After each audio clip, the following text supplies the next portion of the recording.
This is an overview of chapter 6 of the Bhagavad Gita. In the first 5 chapters, Krishna has explained Buddhi Yoga, which means working with consciousness fixed on Him and without fruitive desires. Buddhi also means intelligence, so this is a yoga of higher intelligence, we can say. The Lord has also explained Sankhya, Karma Yoga and Jnana Yoga as processes to obtain liberation and as stepping stones to Krishna consciousness. So it's important to understand that all kinds of yoga, all kinds of Vedic rituals and processes are meant to gradually elevate the person to the highest consciousness, to God consciousness or to Krishna consciousness. So I believe you understand that. So now let us look at the section of chapter 6, sections. Verses 1 to 9 describe Yoga Rurukshu and Yoga Ruda practice. So at the end of the 5th chapter and continuing to the 6th chapter, Krishna explained Dhyana Yoga, concluding that he is the goal of meditation. So dhyana means meditation, you know that. Even in Ashtanga Yoga practice, Karma Yoga is necessary in the beginning stages. When one becomes accomplished in the practice of meditation, he ceases all disturbing mental activities and comes to the stage of Yoga Rudha.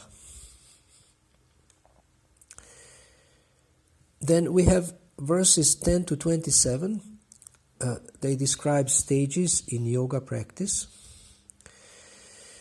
Having described the symptoms of the stages of Ashtanga Yoga, Krishna next explains the practices of those stages.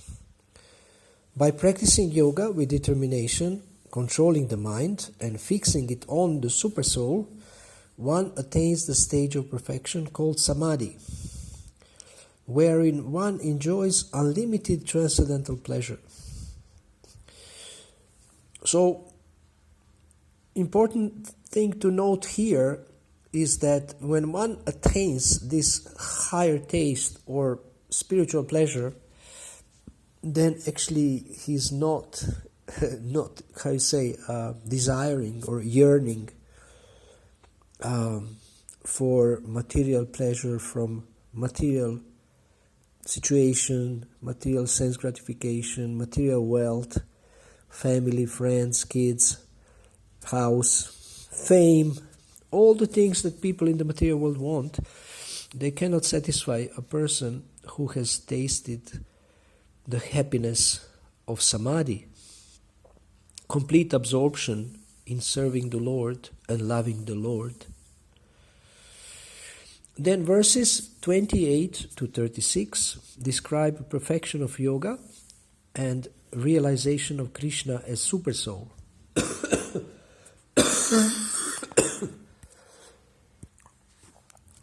So after describing the yoga practice of fixing the mind on the self,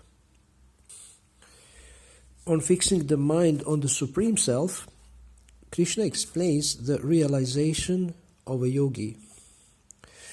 And Srila Prabhupada explains in his purport, a Krishna conscious yogi is the perfect seer because he sees Krishna situated in everyone's heart as Supersoul.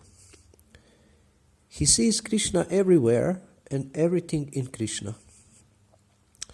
Thus, he sees all living entities equally.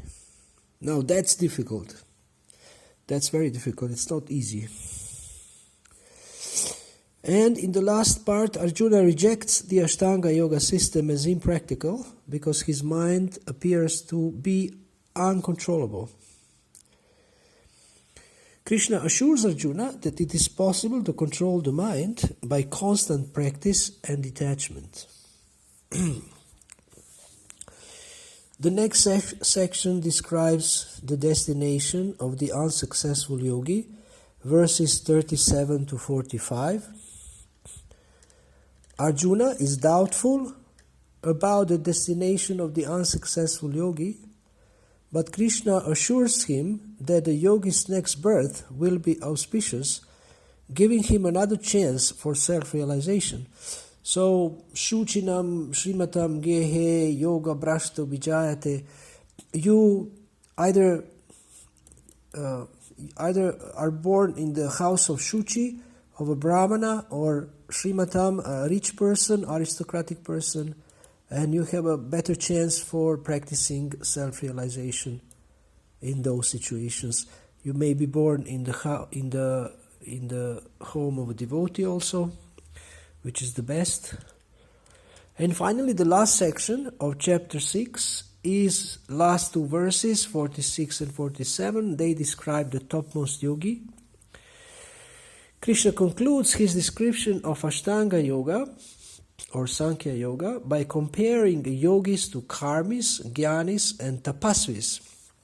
And the yogi is superior, or the bhakti yogi is superior to all, and the best yogi is the bhakta who always thinks of Krishna, worshipping him with full faith. So this is the overview of chapter 6.